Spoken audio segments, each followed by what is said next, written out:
Hello everyone, आप सभी का स्वागत है हमारे यूट्यूब चैनल अमन जीएस स्टडी सेंटर पे। तो जैसा कि आपने थंबनेल में देखा होगा, आज हम लोग बात करते हैं इजराइल और फिलिस्तीन के खूनी इतिहास के बारे में। और क्या भारत इजराइल और फिलिस्तीन दोनों का साथ देगा? तो चलिए इसी बात पे चर्चा करते हैं।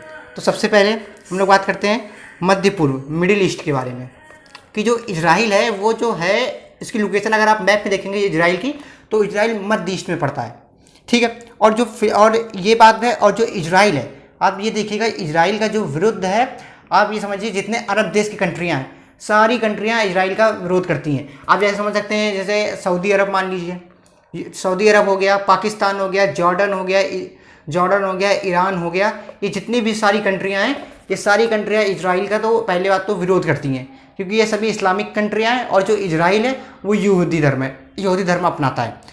अब ठीक है, और सबसे पहले जो आप बात करते हैं इजराइल की स्थापना कैसे हुई, तो इजराइल की स्थापना 14 मई 1948 में हुई, ठीक है। और ये किसके तहत हुई इजराइल की स्थापना? तो इजराइल की स्थापना बिलफोर डिक्लेरेशन के तहत हुई।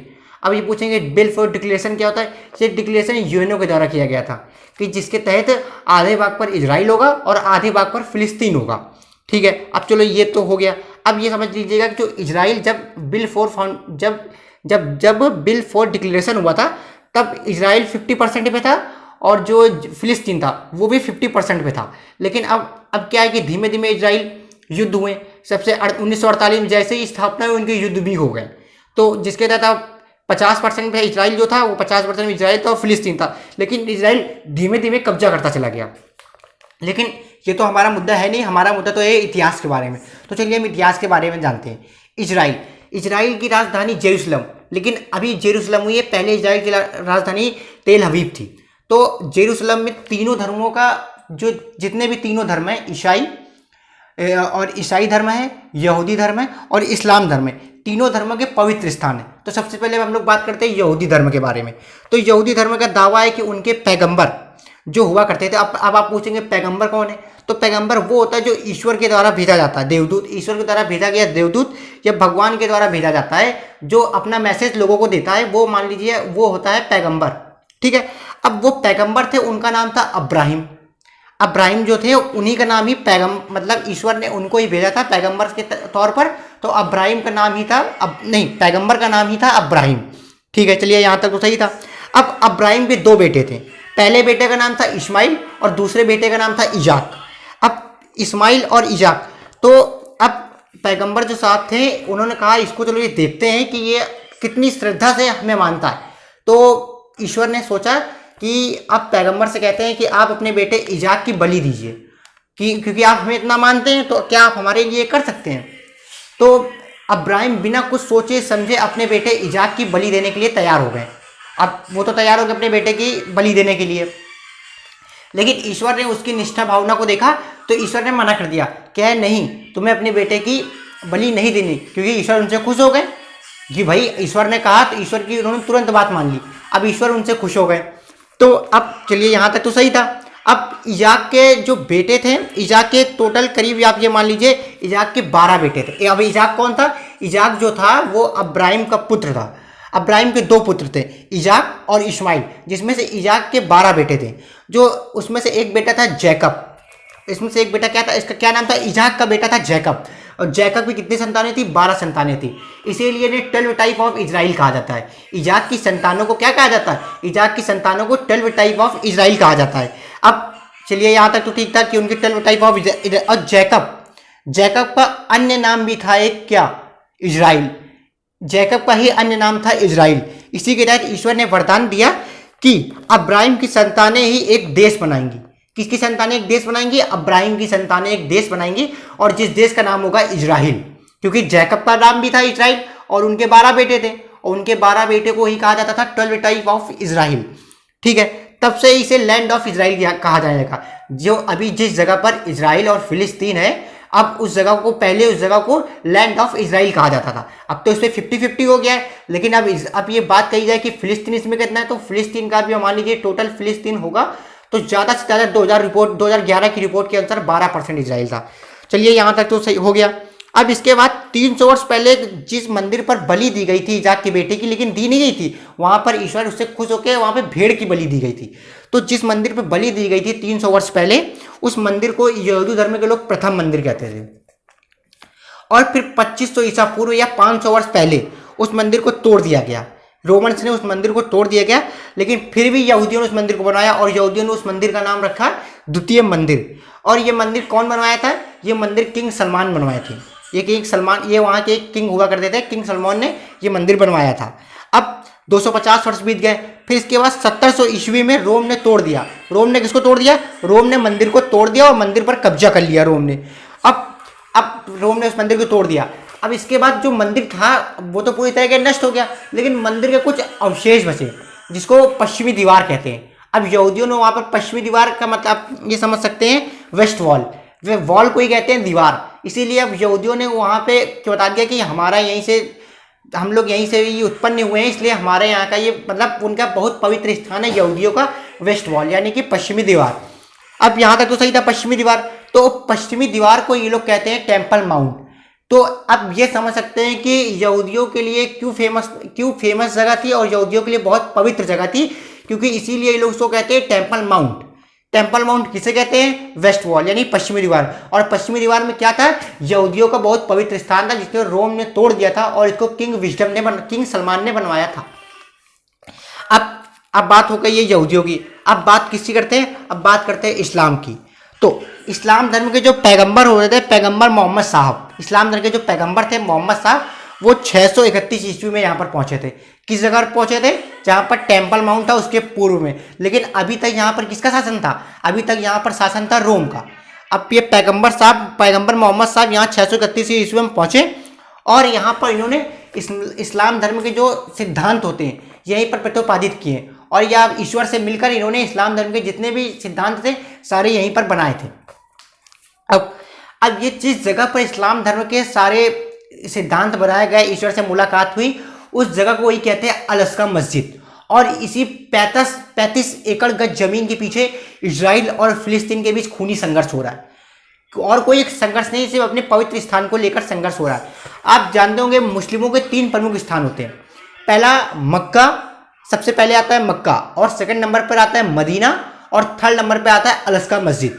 मक्का पर जहाँ पर मुस्लिम लोग अपना हज करते हैं उसकी जगह को कहते हैं मक्का। मक्का अभी आपको लग रहा होगा छोटा शहर नहीं, मक्का बहुत बड़ा सा शहर है, लेकिन हम लोग को हमेशा वो ब्लैक चादर वाला दिखाया जाता है मक्का।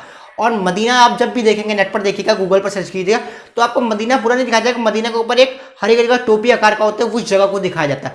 और अल-अक़सा मस्जिद इसलिए फेमस था क्योंकि अल-अक़सा मस्जिद में जो पैगंबर मोहम्मद साहब थे उन्होंने इस्लाम धर्म के जो सिद्धांत थे कि आप छह बार नमाज पढ़ेंगे, आप क्या खाएंगे, आप क्या नहीं खाएंगे, और ये उन्होंने ये सब बताया था, यानी सिद्धांत थे इस्लाम धर्म के, ये सिद्धांत बताए थे। और इन्होंने यहीं पर एक शब्द बहुत अच्छा दिया था, ला इलाहा इल्लल्लाह मोहम्मद रसूलुल्लाह। इन्होंने ये शब्द भी दिया था, ये व्यक्ति अगर जो व्यक्ति ये शब्द बोलता है तो एक तरीके से कह सकते हैं कि वो मुस्लिम हो जाता है। अभी मैंने बोला तो अभी है, तो ऐसा तो है नहीं कि मैंने बोल दिया मैं मुस्लिम हो गया, ऐसा नहीं है। बाकी इस्लाम धर्म का एक ये शब्द बहुत यही पर ही दिया। फिर इसके बाद एक था कि अब पैगंबर मोहम्मद साहब थे, इनकी डेथ हो गई थी 632 ईस्वी में। अब इनकी मृत्यु हो गई 632 ईस्वी में।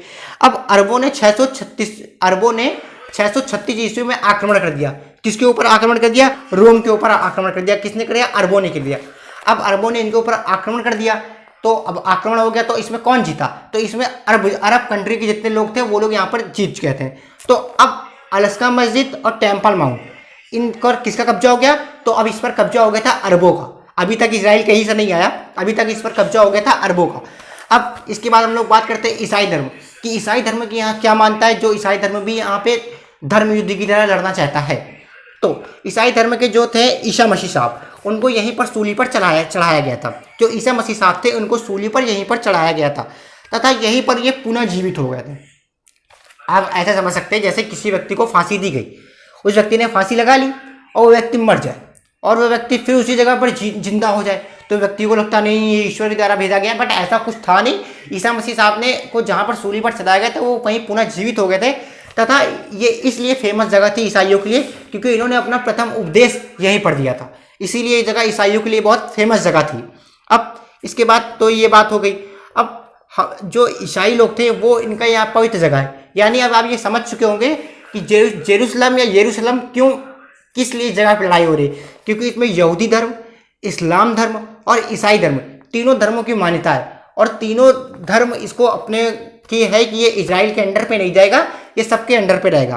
तो अब ऐसा होता गया, फिर इसी के साथ 1099 ईस्वी में धर्म युद्ध होता है। किसके? अब ये कोई जमीन के पीछे युद्ध नहीं होता, ये एक धर्म युद्ध होता है। ये 1099 ईस्वी में होता है ईसाई और अरब देशों के बीच, क्योंकि अरब देशों ने अभी तक कब्जा कर लिया था रोम से, तो अब युद्ध होता है ईसाई और अरब देशों के बीच। तो इसमें जो था ईसाई जीत जाते हैं, अब यहाँ पे अरब देश हार जाते हैं। तो अब पूरी तरह से टेम्पल माउंट में और अलास्का मस्जिद में, और जहाँ पर ईसाइयों के ईसा मसीह साहब को फांसी चढ़ाई गई थी, वहाँ पर पूरी तरफ से अब ईसाइयों का अधिकार हो जाता है। लेकिन ये ज़्यादा दिन तक यहाँ पर कब्जा नहीं कर पाए, फिर क्योंकि 1187 ईस्वी में फिर धर्म युद्ध होता है ईसाइयों और अरब देशों के बीच। तो यहाँ पर अरब देश अब पूरी तरह से जीत जाते हैं, यानी कि अब फिर से अधिकार किसका हो गया? अब ये अधिकार फिर से हो गया किसका? ये अरब देशों का हो गया।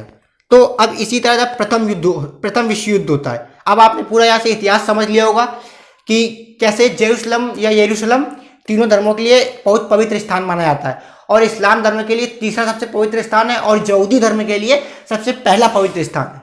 और ईसाइयों का तो यहाँ पे कुछ है नहीं, बट वो फर्जी का यहाँ पे उछल रहे हैं, क्योंकि किसी व्यक्ति के आप कह नहीं सकते किसी की कोई व्यक्ति यहाँ पर जिन्हें प्रथम उस देव दिया, ठीक है, मानते हैं आपका ये पवित्र स्थान है, लेकिन यहाँ पर तीनों धर्म की मान्यताएं जुड़ी हैं, तो ये तीनों धर्म के लिए ही बहुत पवित्र स्थान है।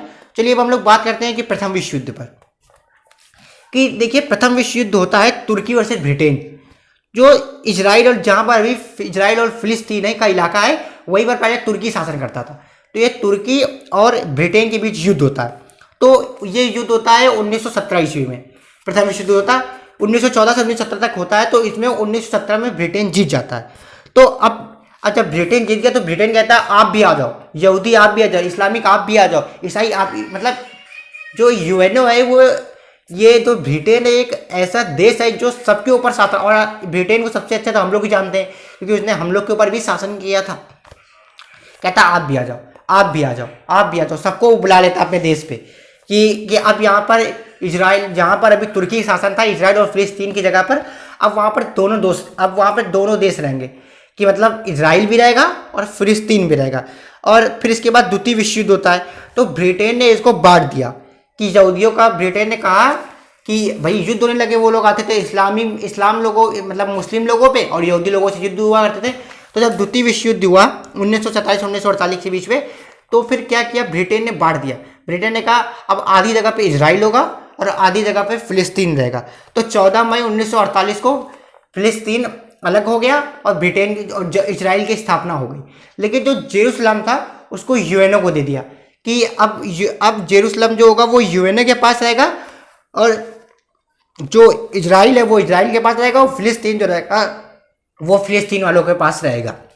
तो अब यूएनओ ने जेरूसलम पे कब्जा तो कर लिया, लेकिन लड़ाई तो इसी पर ही होती थी कि 14 मई 1948 को इजराइल बन गया। फिर संयुक्त राष्ट्र महासभा में 1948 को वोटिंग हुई। अब संयुक्त राष्ट्र महासभा में 1948 को वोटिंग हुई, तो भारत ने, पता है किसके पक्ष पे वोटिंग की थी? अगर आपको पता हो तो कमेंट करिए, नहीं तो मैं बताता हूँ, भारत ने फिलिस्तीन के पक्ष पे वोटिंग की थी, क्योंकि भारत 1992 तक इजराइल के सपोर्ट में था ही नहीं। फिर 1992 में जो हमारे पीएम थे पीवी नरसिम्हा राव, उन्होंने इजराइल का सपोर्ट किया, तब से हमारे और इजराइल के बीच के संबंध अच्छे बने थे। तो अब आप, आई होप आप सब समझ गए होंगे कि क्या इतिहास था और किसके पीछे जेरूसलम में लड़ाई हो रही है। ये क्योंकि तीनों धर्मों का पवित्र स्थान था और इसी पीछे जेरूसलम में लड़ाई हो रही है। अभी हम लोग नेक्स्ट वीडियो में बात करेंगे हमास कौन था और गाजा पट्टी क्या है, ये हम लोग नेक्स्ट वीडियो में बात करते हैं। ये वीडियो बहुत लंबा हो जाएगा। तो मिलते हैं अगले वीडियो में, तब तक के लिए जय।